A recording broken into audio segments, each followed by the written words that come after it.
नमस्कार दोस्तों, मैं हूं दीप नारायण। आप सभी का स्वागत है दीप अकेडमी मैथ में। आज हम डिस्कस करने वाले हैं कोऑर्डिनेट ज्योमेट्री क्लास 10, जो कि एनसीईआरटी बेस पे कंप्लीट डिस्कस करेंगे। यहाँ पे सबसे पहले हम यहाँ पे बात करते हैं कि जो इंट्रोडक्शंस होता है, यानी कि जो कोऑर्डिनेट ज्योमेट्री है ये क्या है। तो कोऑर्डिनेट ज्योमेट्री जो है आपकी ब्रांच ऑफ मैथमेटिक्स। जो मैथमेटिक्स है उसकी एक ब्रांच है ये। उसके अंदर हम पढ़ते हैं कि किसी भी पॉइंट की लोकेशंस को बताना या डिस्टेंस बिटवीन टू पॉइंट्स कैसे निकालते हैं, इसको सीखते हैं। तो सिंपल सा इंट्रोडक्शंस में यही है कि ये एक मैथ की ब्रांच है, इसमें हम पढ़ते हैं। तो सबसे पहले हम यहाँ पे जान लेते हैं कि कार्टेशियन प्लेन क्या होता है। देखिए, अगर मैंने इस तरह से एक वर्टिकल लाइन और एक हॉरिजेंटल लाइन ड्रॉ कर दी, तो मैंने यहाँ पे एक वर्टिकल लाइन ये ड्रॉ की है, एक हॉरिजेंटल लाइन हमने ये ड्रॉ कर दी है। तो जो हॉरिजॉन्टल लाइन होती है यहाँ पे, ठीक है, वो आपकी कहलाती है एक्स एक्सिस। क्या कहलाती है? X axis. ये आपकी एक्स एक्सिस है, हॉरिजॉन्टल लाइन है। यहाँ पे दूसरी एक्सिस है बाई, ये देखिए, बाई और बाई डैश के नाम से। इसको हम बोलते हैं, जो आपकी वर्टिकल होती है, वर्टिकल लाइन के नाम से। इसको बोलते हैं हम हॉरिजॉन्टल नाम से, हॉरिजॉन्टल के नाम से जानते हैं। तो एक लाइन वर्टिकल से, एक लाइन हॉरिजॉन्टल है। जो हॉरिजॉन्टल लाइन है उसको एक्स एक्सिस बोलते हैं, और जो वर्टिकल लाइन है वो बाई एक्सिस के नाम से जानी जाती है। इतना क्लियर हुआ होगा। अब हम यहाँ पे इसी चीज़ को इसी में बताने वाले हैं आपको कि क्वाड्रेंट किसे कहते हैं। तो क्वाड्रेंट जो होते हैं ये क्वाड्रेंट होते हैं, यानी कि इस एक्सिस, यानी कि ये देखो यहाँ पे ये 90 डिग्री एंगल यहाँ बन रहा है, और ये एक्स और बाई के बीच का जो ये एरिया है, यहाँ पे ये जो एरिया आएगा ये आपका क्वाड्रेंट कहलाता है, क्वाड्रेंट। अब देखिए कितने क्वाड्रेंट बन रहे हैं। ये होता है फर्स्ट क्वाड्रेंट, सेम एरिया यहाँ बन रहा है, तो ये होता है आपका सेकेंड क्वाड्रेंट, ये होता है आपका थर्ड क्वाड्रेंट, और ये होता है आपका फोर्थ क्वाड्रेंट। ये फोर्थ क्वाड्रेंट होता है। यहाँ पे हमने डिस्कस किया। अब हम बात करते हैं कि जो क्वाड्रेंट होते हैं इनके साइन क्या होता है। तो इनके साइन की बात कर लेते हैं। देखो, अगर देखो यहाँ पे अगर हम कोई पॉइंट अगर P यहाँ पे कंसीडर कर लेते हैं कि कोई P पॉइंट यहाँ पे, तो उसकी एक्स एक्सिस से डिस्टेंस और जो बाई एक्सिस से डिस्टेंस है, ठीक है, वो यहाँ पे क्या कराएगा, इस पॉइंट जो डिस्टेंस है वो यहाँ पे एज ए पॉइंट्स के फॉर्म में आएगी एक्स और बाई के बीच में। तो यहाँ पे हम एक तो ये देख लेते हैं कि अगर कोई कोऑर्डिनेट्स, देखो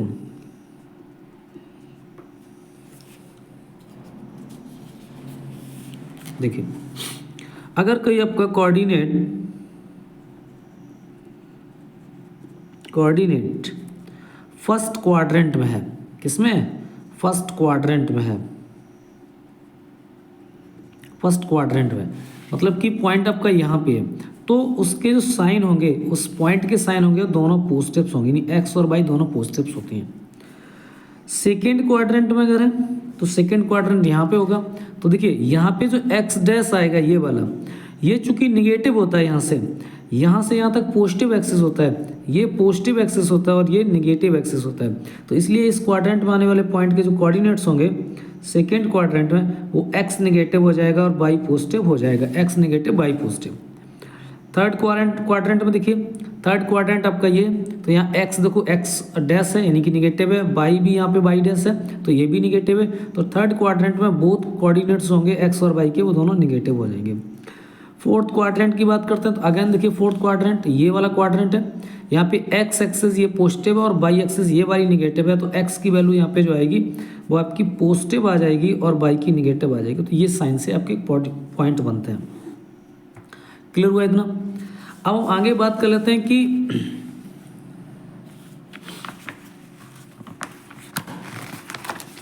ये देखिए, अब अगर हम यहाँ पे बात करते हैं कि जो आपके कोऑर्डिनेट्स बन रहे हैं, तो कोऑर्डिनेट्स ऑफ पॉइंट होते क्या हैं, यानी कोऑर्डिनेट ऑफ पॉइंट कैसे निकालेंगे। लेट करिए कि मैं यहाँ पे फिर से एक छोटा सा कार्टेशियन प्लान बनाता हूँ। ये देखिए मैंने बना लिया, x x dash y and y dash, ये बनाया। Let be a point P, यहाँ पे कोई एक P पॉइंट है। तो x कोऑर्डिनेट क्या होता है? x कोऑर्डिनेट होता है डिस्टेंस फ्रॉम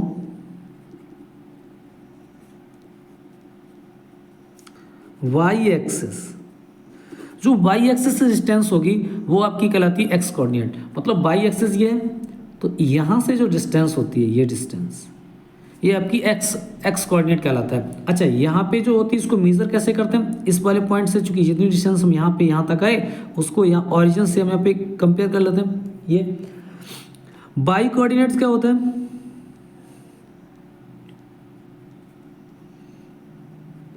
बाई कोऑर्डिनेट्स, जबकि बाई को ऑर्डिनेट्स के नाम से जानते हैं। इसको एक्स कोऑर्डिनेट जो होता है वो एब्सिसा होता है और बाई का जो होता है वो ऑर्डिनेट होता है। तो यहाँ पे डिस्टेंस कैसे निकालते हैं? यानी बाई एक्सिस से डिस्टेंस मतलब डिस्टेंस फ्रॉम एक्स एक्सिस, ठीक है। तो फ्रॉम एक्स एक्सिस, जो एक्स एक्सिस होगा वहाँ से डिस्टेंस मेजर करता है। तो एक्स एक्सिस देखो ये आपका, इस पॉइंट की डिस्टेंस निकालनी है तो हम यहाँ पे एक्स एक्सिस से इसको मिलाएंगे। ये जो डिस्टेंस होती है ये बाई एक्सिस की होती है। अब देखो ये distance equals to this one, यानी यहाँ पे बाई पे किस पॉइंट पे आएगा? ये डिस्टेंस है वो एक्स की एक्सिस पे चलेगी, डिस्टेंस ये है। तो इस पॉइंट के कोऑर्डिनेट जो होते हैं वो एक्स कॉमा बाई, इनका ऑर्डर भी यही होता है। Always x written first and then right coordinate of y. पहले एक्स का कोऑर्डिनेट, उसके बाद बाई का कोऑर्डिनेट हम राइट करते हैं। तो ये एक तरीका होता है किसी भी पॉइंट्स को डिस्क्राइब करने के लिए या उसके कोऑर्डिनेट्स बताने के लिए। अगर मैं यहाँ पे मान लो कि मैं कुछ यूनिट लेता हूँ 1 2 3 4, इससे पहले भी आपने शायद कार्टेशियन प्लेन पढ़ा होगा। और यहाँ पे मैं लेता हूँ 1 2 एंड 3, ये लेता हूँ मैं। तो इस पॉइंट के कोऑर्डिनेट क्या होंगे? देखो एक्स एक्सिस से डिस्टेंस कितनी है? ये है। यहाँ से देखो बाई एक्सिस से डिस्टेंस देखो, बाई एक्सिस से डिस्टेंस यहाँ पे देखो कितनी है? 1 से 0 से लेकर 2 तक। और ये एक्स का कोऑर्डिनेट होगा, यानी कि यहाँ पे 2 हो गया। अब यहाँ से देखो कि बाई एक्सिस पे कितने गए? तो बाई एक्सिस पे 1 2 3 यहाँ यूनिट गए, यूनिट हम मूव किए, तो कोऑर्डिनेट्स हो जाएंगे 2,3। इस तरह से निकालते हैं। अगर मान लो मैंने एक पॉइंट को ये ले लिया यहाँ पे, और इस पे मैंने यहाँ पे चूंकि हम निगेटिव पे आ रहे हैं तो यहाँ लिख लिया मैंने -1 -2। अब इसको मिलाइए, ये इसको यहाँ मिलाया 4 से मिल गया। तो x से देखो सबसे पहले x कोऑर्डिनेट लिखते हैं। तो x कोऑर्डिनेट मतलब by axis distance, by axis ये यहाँ से डिस्टेंस कितनी है यहाँ तक? तो वह यहाँ से यहाँ तक है 4, और यहाँ से यहाँ तक कितनी डिस्टेंस है आपकी? 2 यूनिट। बट इसके साइन के साथ में रखते हैं चूंकि यहाँ निगेटिव होगा, नीचे की तरफ आएगा, तो 4, -2 इस तरह से चलता है। चलिए नेक्स्ट डिस्कस करते हैं, नेक्स्ट जो आपके टॉपिक्स हैं इससे रिलेटेड। उसके बाद हम बात करते हैं डिस्टेंस फार्मूला, यानी कि अगर हमें कोई 2 पॉइंट्स दिए हैं तो उनकी डिस्टेंस कैसे निकालते हैं। देखो लेट बी द पॉइंट,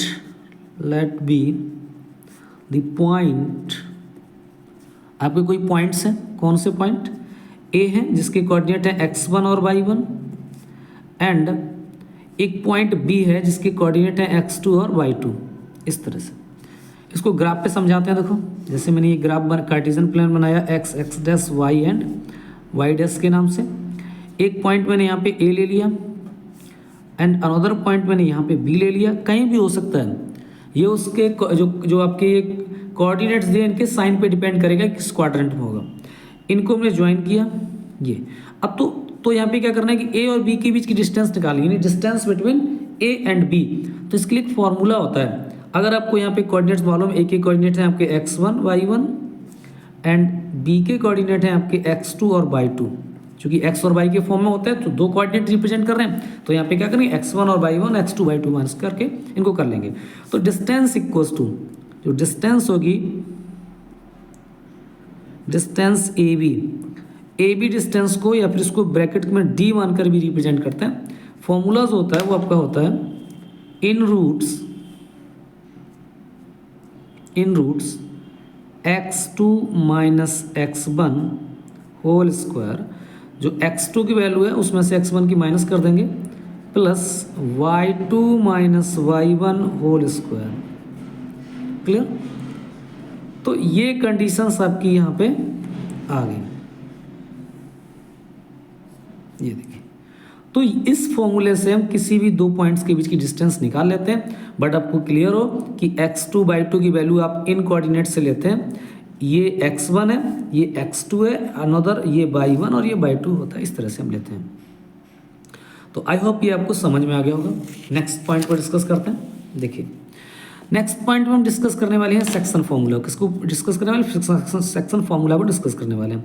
तो let be the a lines, हमारे पास एक कोई लाइन है ए और बी, इनके कोऑर्डिनेट्स हैं, एक्स के कोऑर्डिनेट्स हैं, ए के कोऑर्डिनेट्स हैं आपके x1 और y1, इस बी पॉइंट के कोऑर्डिनेट हैं आपके x2 एंड y2, ये दो कोऑर्डिनेट्स हैं। क्लियर हुआ? ये दो कोऑर्डिनेट्स हैं। And take another point C P, यहाँ पे मैंने कोई एक पी पॉइंट ले लिया जो इस ए बी लाइन को divide in the ratio of m1 और m2। अच्छा, m1 m2 मैंने इसलिए लिए हैं क्योंकि आपकी जो NCERT बुक्स है उसमें m1 m2 करके ही डिस्क्राइब किया गया, इसलिए मैं m1 और m2 ले रहा हूँ। वैसे मैं लेने के लिए m और n मोस्टली प्रेफर करता हूँ, तो आप उसको भी ले सकते हैं, लेकिन यहाँ पे हम m1 m2 ले रहे हैं क्योंकि NCERT में दिया गया है। तो सेक्शन फॉर्मूला होता है, मतलब section formula it means the coordinates of इस पॉइंट P, इसके जो x और y मैं लेट कर लूँगा, इसके कोऑर्डिनेट्स में डिस्क्राइब करने होते हैं। तो सेक्शन फॉर्मूला होता है, जैसे मिड पॉइंट कोऑर्डिनेट निकालता हूँ तो section formula x p x y, यानी कोऑर्डिनेट्स ऑफ ये जो सेक्शन फॉर्मूला है, यानी कि जो इस रेशियो में डिवाइड कर रहे हैं, इस पॉइंट्स के कोऑर्डिनेट्स जो होते हैं वो आपके होते हैं m1 x2 plus m2 x1 upon m1 plus m2, ये होता है x कोऑर्डिनेट्स। नाउ यहाँ पे नोट करेंगे m1/2 plus m2/1 upon m1 plus m2, ये फॉर्मूला आपका होता है। क्लियर हुआ? तो देखो ये कोऑर्डिनेट आपका x का है, ये कोऑर्डिनेट आपका y का है। जब इनको सॉल्व करोगे तो जो वैल्यू आएगी, जब इसके साथ कंपेयर करेंगे तो जो आपका अननोन पॉइंट P है, यहाँ पे जो ए बी लाइन को m1 और m2 रेशियो में डिवाइड कर रहा है, उसके कोऑर्डिनेट्स आपके फाइंड आउट हो जाएंगे। तो ये होता है आपका सेक्शन फॉर्मूला। सेक्शन फॉर्मूला हम इसको यूज़ करते हैं। अभी बात करते हैं कि mid coordinates of mid point. तो देखिए लेट बी अ लाइन, आपकी कोई एक लाइन है ए और बी, इसके एंड पॉइंट हैं ए एंड बी कोऑर्डिनेट्स हैं। इसके कोऑर्डिनेट्स हैं आपके x1 y1, इस बी पॉइंट के कोऑर्डिनेट हैं आपके x2 y2। तो इसका मिड पॉइंट जो P होगा, या मिड पॉइंट्स M ले सकते हैं, इसके जो कोऑर्डिनेट x और y होंगे वो कैसे निकालते हैं? तो कोऑर्डिनेट्स ऑफ मिड पॉइंट का फॉर्मूलाज होता है coordinates of mid point, coordinates of mid point का जो फॉर्मूला होता है वो ये होता है m(x,y), यानी जो कोऑर्डिनेट्स निकलेंगे, फॉर्मूला होता है x1 plus x2 upon 2 and y1 plus y2 upon 2, ये होता है फॉर्मूला। तो हम इस तरह से रख देंगे तो यहाँ पे हम इसको फाइंड आउट कर पाएंगे, जो कोऑर्डिनेट्स ऑफ मिड पॉइंट होते हैं उनको यहाँ पे हम निकाल पाएंगे इस तरह से, इस फॉर्मूले से। नाउ एरिया ऑफ ट्रायंगल्स की बात करते हैं। अब हम बात करते हैं कि अगर आपको 3 कोऑर्डिनेट्स दिए जाएं, जैसे कि अगर मैं यहाँ पे डिस्कस करूँ, late be a triangle,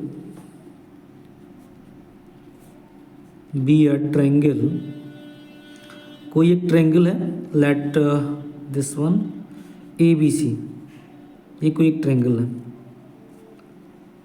and coordinates of points, इसके कोऑर्डिनेट्स हैं x1 y1, इस B पॉइंट के कोऑर्डिनेट हैं x2 y2, and coordinate of point C है x3 एंड y3, इस तरह से दिए हुए हैं। तो उस कंडीशंस में क्या करना है कि जो फॉर्मूला होता है, यानी एरिया ऑफ ट्रायंगल का जो फॉर्मूला बनता है,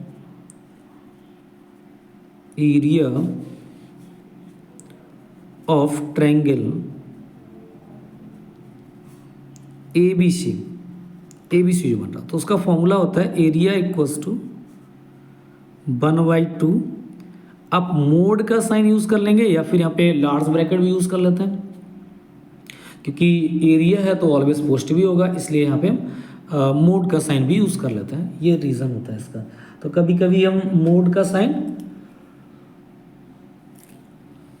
या लार्ज ब्रैकेट यूज़ करते हैं। बट आपको ध्यान रहे कि मोड का साइन यूज़ करने का सिर्फ पर्पज़ ये होता है कि यहाँ पे जो कोऑर्डिनेट्स मतलब जो इसका एरिया आता है ट्रायंगल का वो ऑलवेज पॉजिटिव होता है, इसलिए। तो देखो क्या होता है, फॉर्मूला होता है x1 in bracket y2 minus y3 plus x2 in bracket y3 minus y1 and x3 in bracket y1 minus y2, ये होता है formula.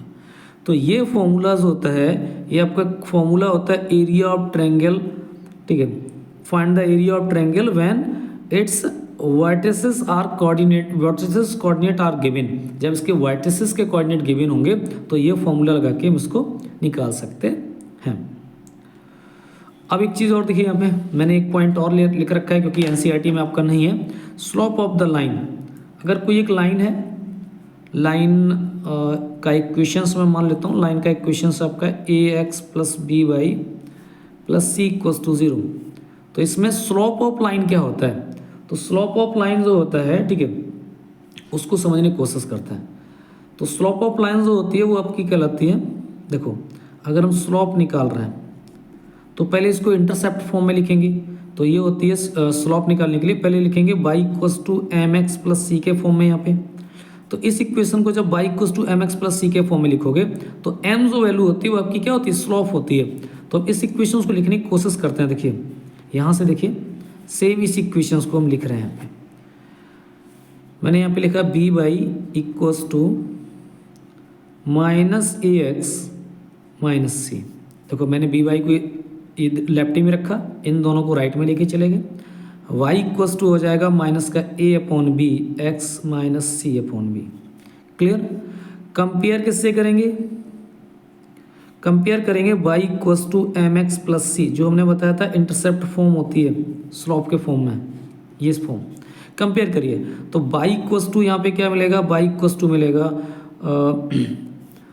y equals to compare नहीं करना है हमें, m इक्वल्स टू, चूंकि m होता है slope, m equals to compare करेंगे तो माइनस का a अपॉन v, ये कंडीशंस आपको यहाँ पे मिल जाएगी। तो ये आपकी क्या है, स्लोप ऑफ लाइन है, ये स्लोप ऑफ लाइन है। तो आई होप मैंने यहाँ पे कंप्लीट डिस्कस किया कि किस तरह से कोऑर्डिनेट ज्योमेट्री जो चैप्टर है आपका, उसको हम कुछ ही समय में विद कॉन्सेप्ट, यानी सभी कॉन्सेप्ट को पढ़ते हुए, ठीक है, हम रिवाइज कर सकते हैं। बट इस पे जो क्वेश्चंस बनते हैं उसके लिए आपको बहुत ज़्यादा प्रैक्टिस करनी पड़ती है, क्योंकि क्वेश्चंस इसमें बहुत डिफरेंट टाइप्स के बन जाते हैं। तो आई होप अगर आपने ये सेशन देखा है तो आपको ये वीडियो आपको समझ में आया होगा।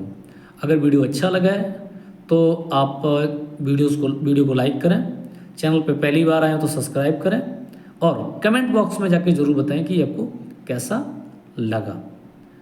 इसी तरह के और भी इंफॉर्मेटिव वीडियो पाने के लिए आप जो नोटिफिकेशन बेल है उसको प्रेस कर लें, दबा दें, जिससे कि जो भी मेरे द्वारा वीडियो अपलोड किया जाएगा उसका नोटिफिकेशन आप तक पहुंच सके। धन्यवाद।